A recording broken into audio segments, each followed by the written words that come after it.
আসসালামু আলাইকুম। আচ্ছা, ডিরেক্টরস টেবিলে আমাদের হচ্ছে স্বাগতম।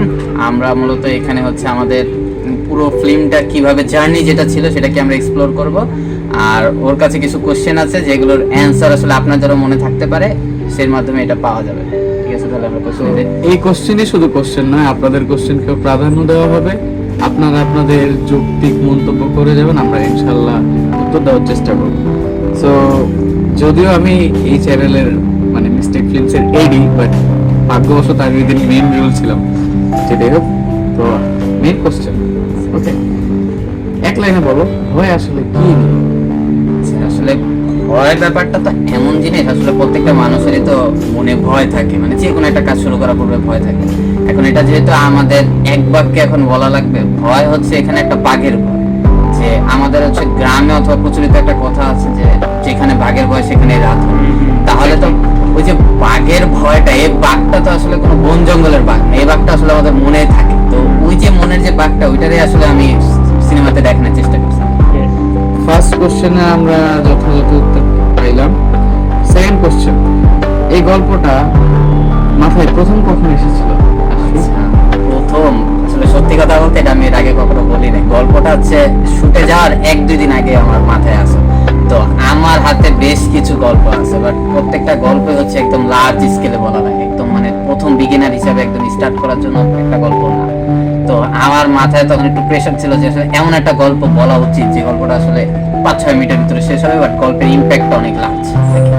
তো ওই ধারণা থেকে আমার মাথায় আসলো যে আসলে ভয় নিয়ে কিছু একটা করা যায়, যেহেতু আমরা এই চ্যানেল শুরু করার পূর্বে অনেক ভয় ডিফিকাল্টিস ফেস করছি। তো ওই জিনিসগুলো থেকে যাতে করে ওভারকাম করা যায়, ওগুলা মাথায় রেখে যে ভয় জাতীয় একটা কিছু বলা যায়। তো ভয় বলা থেকে আসলে বাঘ থেকে আসলে শর্ট ফিল্মটা আসছে। বাকিটা তো শর্ট ফিল্মে দেখা যাবে। আচ্ছা, যদি এই ফিল্মটা না বানাই, ছবির মাধ্যমে যদি এই ভয়টাকে উপস্থাপন করতে, তাহলে কিভাবে করতে? আসলে শুধু যদি পিকচারের মাধ্যমে যদি বলা হয় তাহলে হচ্ছে আমি দেখাতাম একটা মানুষ যে হচ্ছে সিবি নিয়ে যেতে চাচ্ছে, তাহলে লিফটটা খুলছে, লিফটের ভিতরে বাঘ হচ্ছে তাকে ভয় দেখাচ্ছে। তো আমি যদি জাস্ট একটা পিকচারের মাধ্যমে দেখাতাম তাহলে এমন হতো যে ও এখানে দাঁড়ানো, মাঝে লিফট, তো পাশে বাঘ। এই ফিল্মে বাঘটা কেন? সাপ থাকে ইত্যাদি কত কিছু থাকে, তুমি বাঘ কেন চুজ করলা? আচ্ছা, বাঘ হচ্ছে আসলে প্রতিটা জিনিসেরই আসলে, যেমন সাপ হচ্ছে বিশ্বাসঘাতকতার প্রতীক হিসেবে বেশিরভাগ দেখানো হয়। যে মানুষগুলো হচ্ছে একটু যে দুধ সাপ দিয়ে কাল সাপ পোষা যে টাইপের একটা কথাবার্তা আছে, তো ওই দুধ দিয়ে কাল সাপ পোষা, তো যে বিশ্বাসঘাতকতা টাইপের যে একটা ব্যাপার থাকে, ওইটার সিম্বল হচ্ছে সাপ। তারপর হচ্ছে কুকুর টাইপের হিংস্র সিম্বল হচ্ছে কুকুর টাইপের এই জন্তুগুলো যেগুলো হচ্ছে হিংস্র টাইপের। তো বাঘ হচ্ছে ভয়ের সিম্বল। আসলে আমরা যে ভয় পাই, এই ভয়টাকে জাস্ট তাই রিফ্লেক্ট হিসাবে দেখানোর জন্য যখন জঙ্গলে মনে করেন বাঘের কথা শুনে তখন তো মানুষ ভয়টা আত্মকথা থাকে। এটা তো কুকুর চিন্তা করেন, কুকুর কিন্তু মানুষ খুব একটা, কুকুর তো আমাদের এখানেই থাকে, এজন্য ওরকম, ওই জন্যই বাঘ। কুকুর এখানে আসলে সালমান বলতো, ভাই তুই কুকুরে ভাই, আমি তো কুকুরে ঘুষি মেরে দিব। আচ্ছা, দেখি আমাদের ফার্স্ট মানে ফিফথ কোশ্চেন, প্রথম দিন লোকেশনের চেয়ে সবচেয়ে বড় চ্যালেঞ্জ কি ছিল? যদিও আমি গেছি, তোমার মুখ থেকে শুনতে চাই, cause you are main AD, sorry director. আচ্ছা, আর লোকেশনে প্রথম যে সবচেয়ে বড় প্রবলেম ছিল মানুষ। কারণ যদি মানুষ বেশি, যেহেতু লিফট হচ্ছে একটা পাবলিক প্রপার্টি টাইপের জিনিস, যেখান থেকে মানুষ বেশি যাওয়া করবে, তো লিফট ধরে রেখে শুটিং করাটা তো আসলে কোনোভাবেই দরকার নেই। আর যদি ওইটা আমাদের পার্সোনাল বাসা ছিল, গ্রহণযোগ্য ছিল না সবার কাছে। ওই মানবতা থেকে আসলে সবচেয়ে বড় পেইনই ছিল যদি মানুষ বারবার লিফটে আসা যাওয়া করে, অথবা আমরা যদি বাড়িওয়ালা টাইপের কোনো মানুষ থেকে যদি কোনো রেস্ট্রিকশন পাই, তাহলে হচ্ছে সবচেয়ে বড় প্রবলেম হবে। আর যেহেতু আমাদের এটা একদিনের মধ্যে শেষ করা দরকার ছিল, তাই আসলে সবচেয়ে বড় শুটিং স্পটে যাওয়ার পরে ভয় ছিল যে মানুষ যাতে কম থাকে।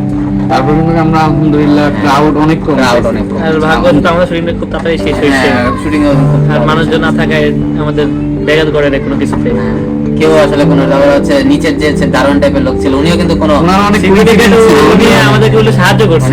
উনিও ক্যামেরার দিকে মনে আছে যে লাইট ছিল আমাদের জন্য, ড্রেসের মধ্যে লাইট অন করেছে যেন আমাদের লাইট প্রপার হয়ে যায়। আমাদের কাছে তো গুগল পিক্সেল ছিল, গুগল পিক্সেল 7 প্রো ছিল, স্যামসাং S21 ছিল। তাহলে এত দুইটা ভালো একটা ভালো দুইটা ক্যামেরাওয়ালা ফোন থাকে, তুমি কেন 1300 মুভ করলা? আমার এটা মানে বড় একটা কোশ্চেন আমার নিজের পক্ষ থেকে। শিফটে প্রফেশনালি ভিডিওর জন্য না। না আসলে প্রফেশনাল আসলে শিফট করাটাই হচ্ছে অনেক ড্রামাটিক একটা বিষয়, কারণ যখন ও আমাদের বললো যে আমার কাছে একটা ক্যামেরা ম্যানেজ হয়েছে, তো তখন আমার কাছে লাগলো যে আমরা এর আগেও যে 4-5টা কাজ করছি, একটা হচ্ছে আমরা ক্যামেরাতে করি, তো যেহেতু প্রথম কাজ একটু রিস্ক হিসাবেই নিলাম যে ফোনে শুট করা তো আমাদের একটা কমফোর্ট জোন হিসেবে দাঁড়ায় গেছে, যে ফোনে আমরা সবাই এখন চাইলে ভিডিও করতে পারি, তো একটু ক্যামেরাতে দেখলাম যে সামনে যেহেতু বড় প্রজেক্ট ক্যামেরা দিয়ে করার ইচ্ছা আছে, তাই একটু ক্যামেরা শেখার জন্যই দেখলাম যে কেমন আছে ক্যামেরা।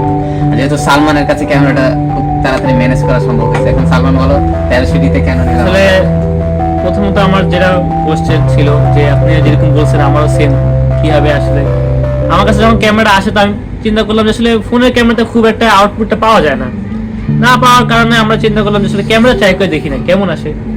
তো একটা বেটার সিনেমেটিক লুক আনার জন্য আমরা ক্যামেরাটা ইউজ করলাম, যে যদি আমরা একটু ভালো আউটপুট পাই, একটু প্রফেশনাল যেতে পারি, সেই ক্ষেত্রে আমরা ক্যামেরাটা ইউজ করার চেষ্টা করছি। আসলে খুব মোটামুটি ভালোই আসছে, খুব ভালো আসছে। এটা বাকিটা তো বাকিটা তো ফলাফলই ফলাফলই দেখা যায়। আর যদিও আমি যা বুঝলাম যে আমাদের ফোনের ক্যামেরা থেকে যথেষ্ট ভালো একটা ফুটেজ আছে, যদিও একটু স্টেবল কম, তাতেই বাকি নেক্সট টাইম থেকে আমাদের স্টেবিলিটিটাও হ্যাঁ, মেইনটেইন হ্যাঁ, করতে হ্যাঁ। হবে। চালাইতে চালাইতে আসলে অভিজ্ঞতা হয়ে যাবে। আমরা কিন্তু গিম্বল ছাড়া করছি, সম্পূর্ণ গিম্বল ছাড়া হ্যান্ডে, আসলে পুরোটাই হ্যান্ডের উপরে। আচ্ছা আচ্ছা, রনি না আশফি? একটা নাম বললেই হয়, মানুষটা না নামই আশরাফুল? একজন। রনি, আশফি না আশরাফুল? কোনটা? মিডিয়াতে আশফি নামটাই বেশি ইউজ করতে চাই। এত সুন্দর সুন্দর নাম রেখে কেন আশফিটা দিক কোইন্সিডেন্ট? আমি তো তোমার সাথে পরিচয় রনি নাম। আসলে রনির ব্যাপারটা একটা অন্য ব্যাপার, রনির সাথে আসলে কোনো জিনিসের কম্পেয়ার নেই। রনি হচ্ছে জাস্ট হঠাৎ মানুষ আমার এই আশফি নামটা আসলে মুখে উচ্চারণ করতে পারে না দেখে রনি নাম। রনি কি কোনো প্রিয়তমা বা না না, কারোর সাথে পাওয়া? রনি তো একটা ফ্রেন্ডের নাম, একদম এলাকার প্রথমে যখন আমি এদিকে আসি। আর আশফি নাম হচ্ছে বাবা মার দেওয়া নাম, আর আশফি নামে হচ্ছে মানে আমার ফিল্ম মেকিং এর যে ব্যাপারটা, মানে আমি যে ফিল্ম বানাই, ওই নামের সাথে এই টাইটেলটা আসলে যায়। ওই প্রফেশনের সাথে আসলে আমার আরো একটা নাম আছে, ওমান খান ওমি, বাট ওই নামটা আমার শুধু আব্বু আম্মুই আমাকে ডাকে, আর কেউ ডাকে না। তো ওমির সাথে আসলে ফিল্ম মেকিং বা ওমান খানের সাথে যায় না। তো এই আশফি নামটা এমন একটা জিনিস যেটার সাথে আসলে এই টাইটেলটা যায়, এই জন্যই আসলে এই নামটা এখানে ইউজ করা। ওর বাবা মা পুরা দেশের সব নাম ওর জন্য বরাদ্দ করে ফেলছে, ঠিক আছে? তাই নাম সংকট পড়ছে। আমি ওর বাবা মার সাথে কথা বলবো। আচ্ছা, নেক্সট কোশ্চেন, এই ফিল্মের সবচেয়ে আনরেটেড শট কোনটা ছিল? আচ্ছা, আন্ডাররেটেড শট বলতে একদম শেষে যখন আমরা হচ্ছে ওই যে উপরে তাকানোর পরে যে একটা 3টা চোখালা যে একটা সিন ছিল, হ্যাঁ, লিফটের ভিতরে একটা। ওই সিনটা কিন্তু আমি হচ্ছে একদম প্রথম যখন লিফটে যাতায়াত করতাম তখন আমার মাথায় আসছে যে এরকম একটা সিন আমি ইনক্লুড করবো, বাট যখন ফিল্ম লিখি অথবা পুরোটা ভিজুয়ালাইজ করি তখন একবার আমার এটা মাথায় আসে, বাট মানে তুমি এটা থিঙ্ক করতে থিঙ্ক করিই না, তখন আমার মাথায় ওটা আসেই না। বাট যখন আমাদের শুট শেষ পর্যায়ে তখন হঠাৎ আমার মনে হলো যে যেহেতু আমাদের এখন শুট শেষ, কিছু ক্রিয়েটিভ শট নেওয়া যায়, তো ক্রিয়েটিভ পারপাসে এই জিনিসটা মাথায় আসে। তো এটাই মোস্ট আন্ডাররেটেড শট। শটটা খুব difficult ছিল। হ্যাঁ, ডিফিকাল্ট ছিল। ওরও কিন্তু অনেক কষ্ট হইতেছে, ঠিক আছে? মানে ও আমাকে অনেক ব্যাড ব্যাড মন্তব্য করতেছে, তাই আমার মুডটাকে ধরে রাখাটা এতটা কষ্ট হইতেছিল। প্রফেশনালি কখনো কিন্তু আমি ক্যামেরার সামনে যাইনি। আর শুট নেওয়া আসলে কষ্টকরই বিষয়, কারণ তুমি দাঁড়ানো অবস্থা, ও নিচ থেকে জিনিসটা নেবে। বারবার ব্যাক কমেন্ট করতেছে, ভাই ইত্যাদি ইত্যাদি। আমরা যাই। আচ্ছা, কোন শটটা নিতে বেশি রিটেক লাগছে? আসলে এটা কি আমাদের বলা উচিত? এই প্রশ্নটা কিন্তু আমাদের জন্য না। আসলে আমি যে রিটেকটা সবচেয়ে বেশি নিচ্ছি Time তার নিছে। মুখ থেকে শুনি আমরা। অদ্ভুত, তোমরাই তো বারবার ফ্রেম বন্ধ করে দিছো, যদিও ঘটনা ঘটাইছি আমি। কি করবো, বামে তাকাইলেই দেখি ওর মুখটা ওই একটু বিল বিল করে আসে, শেষ আমার শেষ। একবার কবার নিচে ইস্যু, প্রায় 13, 14, 15 আমাদের এখানে তো আধা ঘন্টার বেশি সময় হ্যাঁ, গেছে। প্রায় 30-40 মিনিট। আর তোমাদের বলতেছিলাম যে তুমি কাট করে না, কাট করে হবে না, পুরোটা একবারে লাগবে। র ইমোশনটা কখন বের হয় বা ভয়টা কখন বের হয়, এর জন্য তো 4-5 সেকেন্ড অপেক্ষা করা লাগবে। ভয় দেখে- ক্যারেক্টারে তো থাকো নাই তো। ভয় দেখে দেখে তুমি তো দাঁত বের করে দিচ্ছ। আসলে তুমি ভয় পেতে ছিলে না। আর যখন আমরা ফার্স্ট টাইম ওই এটা নিতেছিলাম, আমাদের বারবার কিন্তু কষ্ট হচ্ছে তোমার ওই একটাই, তুমি জাস্ট যখন এই মুখে আসতেছে ভয়ের ইমোশনটা আসবে তখন তুমি হাসি দিয়েছিলে। মানে আসলে তোমার এই শর্টটা দিতে আমাদের তো মনে করো প্রায় আমি একলা না, আমরা তো আমাদের বেশি আরেকজন ছিল যে বিহাইন্ড দ্য সিন শুট করছে, ও তোমার বাবা দেখা যাচ্ছে যে আসলে কিভাবে হইতে পারে বিষয়টা। ওই ক্ষেত্র থেকে মনে করো আসছে এই বিষয়গুলো। আমার মনে হয় আসলে ও তখন ক্যারেক্টারের ভিতরেই ছিল, ও বারবারই মানে হচ্ছে মানে ওইটা ছিল ভাই মুস্তাফের মুডে থাকলে যেমন হয় ওই মুডে ছিল। ও তো ওর But দেখা শেষে দেখি বেশ কিন্তু ভালো। ও দেখা দেখি কিন্তু একসময় আমি হাসি দিছিলাম, মানে আসে কতক্ষণ আটকে রাখা যায় এই বিষয়ে কি দোষটা আমার ঘরেই আসলো, তাহলে সমস্যা নেই।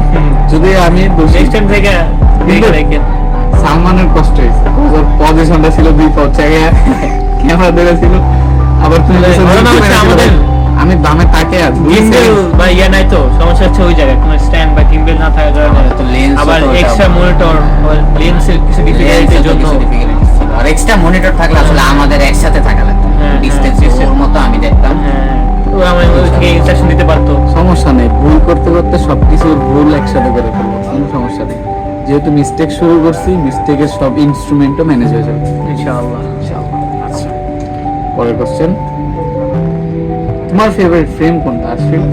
আচ্ছা, আমার ফেভারিট ফ্রেম হচ্ছে একদম যেটা হচ্ছে আমি যে তোমাদের দেখালাম লিফট, ওটা কিন্তু আমি একদম কোইন্সিডেন্সলি মাথায় আসছে যে লিফট মানে তোমাদের দুইটা ক্যারেক্টারকে আমার দেখাতে হবে, তুমি একজনের পিছে একজনের সামনে, তো ওই সে যে আঙ্গুল দিয়ে হঠাৎ করে হ্যাঁ হ্যাঁ বলছে। হ্যাঁ, তো লিফটটা যখন খুলে তখন তো তোমারও দেখানো লাগবে যাতে তুমি না সরে যাও, তো ও ঢুকার পর যখন লিফটটা আটকে ওই রিফ্লেক্টে তুমি থাকো, এই জন্য আমার এটা একটা মাস্টারপিস শট। মাস্টারপিস শট হয়েছে, ওটা এই আমাকে জিনিসটা- দ্বিতীয়বার দেখানো লাগে না, নাহলে তো ওটার জন্য আমার আবার দ্বিতীয়বার তোমার ফ্রেম নেওয়া লাগতো। এই শটটা পুরাই একটা একদম ভয়, একটা- যে ইমোশনটা ওটা পুরো বাইরে করতে হিট অফ দ্য পারছে আসলে। মুভমেন্ট টাইপের যেমন হয়। ওই সময় ভালো একটা পারফরম্যান্স ভালো দেওয়ার একটা ট্রাই performance। করছে, জিনিসটা আমার কাছে ভালো এটা কি লাগছে। তোমার আগে প্ল্যান ছিল নাকি ওইখানে যে কোইন্সিডেন্টলি এটা হয়ে একদম গেছে? কোইন্সিডেন্টলি মানে হচ্ছে কারণ লিফটের কাছে তো আমাদের হ্যাঁ। এরকম রিফ্লেক্স আমরা তো কল্পনা করি না ফার্স্টে যে কি হইতে পারে, আসলে আমার তো খুব আইডিয়া স্পটে ছিল যাওয়ার না। পরে আর এটা কিন্তু ফার্স্টে আরেকটা টেক নেওয়া হয়েছিল, ওই টেকের সময় আমি খেয়াল করলাম যে রিফ্লেক্টটা তোমার দেখা যায়, এজন্য ওরা বলছে যেভাবে না তো ওইভাবে আসলে দেয়া গেছে দ্বিতীয় টেকে দেখা। ওইখানে কিন্তু আমাদের খুব বড় একটা হেল্পিং একটা ইনস্ট্রুমেন্ট হিসেবে কাজ করছে মিররটা। মিররটার জন্য খুব ভালো ভালো কিছু শর্ট আসছে মিররের জন্য ঠিক। ডিরেক্টর হিসেবে সবচেয়ে কঠিন ডিসিশন ছিল এই মিস্টেক ফিল্মসের ফার্স্ট শর্টের মধ্যে। সবচেয়ে বড় ডিসিশন ছিল তোমার নেওয়া, কারণ আমার হচ্ছে এখন শুট শেষ করা লাগবে, কারণ কি প্রতিবারই হচ্ছে আমরা শুট ডিলে করতেছি, হচ্ছে কাজ করব বাট কাজই করা হচ্ছে না। তো দিন চলে যাচ্ছে, তো আসলে ফার্স্ট আমরা 1 তারিখ দিছি, 1 তারিখ থেকে আমাদের অ্যাক্টর ম্যাচ হয় নাই, আমরা কতদিন নিয়ে আসো নাই, 2 তারিখ 3 তারিখ 3 তারিখ কালকে এই বিষয়টা শেষ হয়েছে না? হ্যাঁ 3 তারিখ আমরা শুট হ্যাঁ, করছি। তো আমাদের ফার্স্ট 1 তারিখ ছিল, 1 তারিখে কিন্তু আমাদের হয় না শুট, অ্যাক্টর ম্যাচ আমাদের 30 তারিখ মিটিং ছিল, মিটিং হ্যাঁ, ছিল, 1 মিটিং তারিখ শর্ট হওয়ার কথা ছিল, মানে ফুল মানে জাস্ট খালি ডিলে হচ্ছে, যে সব Delay জিনিসে প্যাচ লাগতেছে। ওয়েদারে কিন্তু ভাই ওয়েদারও ওয়েদারও বৃষ্টি বৃষ্টি পড়ে, তো ওই সমস্যার মধ্যে ভাবলাম যে আসলে শুট শেষ করাই উচিত, তো এরপর থেকে যত আমাদের delay নিয়ত করবো ছিল তত 2 থেকে 3 দিন আমরা ইয়া করব। নাহলে কিন্তু চাইলে কিন্তু আমি ওদিন অফ করতে পারতাম, যে আমরা কথাবার্তা বলি আসুক একটু আসুক, তারপর এখন আসুক বইলা যে কোন দিন ওই দিন আসবে আর অ্যাক্টরের তো খুব একটা খুব একটা কানেকশন ছিল না, পাওয়া ওনার যাচ্ছে না। তো উনি কিন্তু এর আগের একটা ফিল্মও আমাকে কাজ করাইছে শব্দ জালে, আশা করতেছি এটা সামনে পাবলিশড হবে, কিন্তু এখানে না আমি একদম রিয়েলি সাবানের উপর পাড়া দিয়ে পড়ছিলাম তোমার একটা শটের জন্য। আমি তো বলি নাই তোমাকে সাগরে পড়তে, বলো নাই, তোমার আমি- Act করতে অ্যাক্টিং থেকে যদি আর রিয়েলি তুমি পয়রা ব্যথা পাওয়া যেত তো কিছু করার নাই। ভাই পায়ে এমন ব্যথা পাইছি বলার মতন না, আমি অনেকদিন অনেক কষ্ট করে চলাচল করতে হয়েছে, সত্যি কথা সাবানে পাড়া দিয়ে পড়ে গেছি, এতো দেখে ভাই মাস্টারপিস। Masterpiece, ইভানেস masterpiece.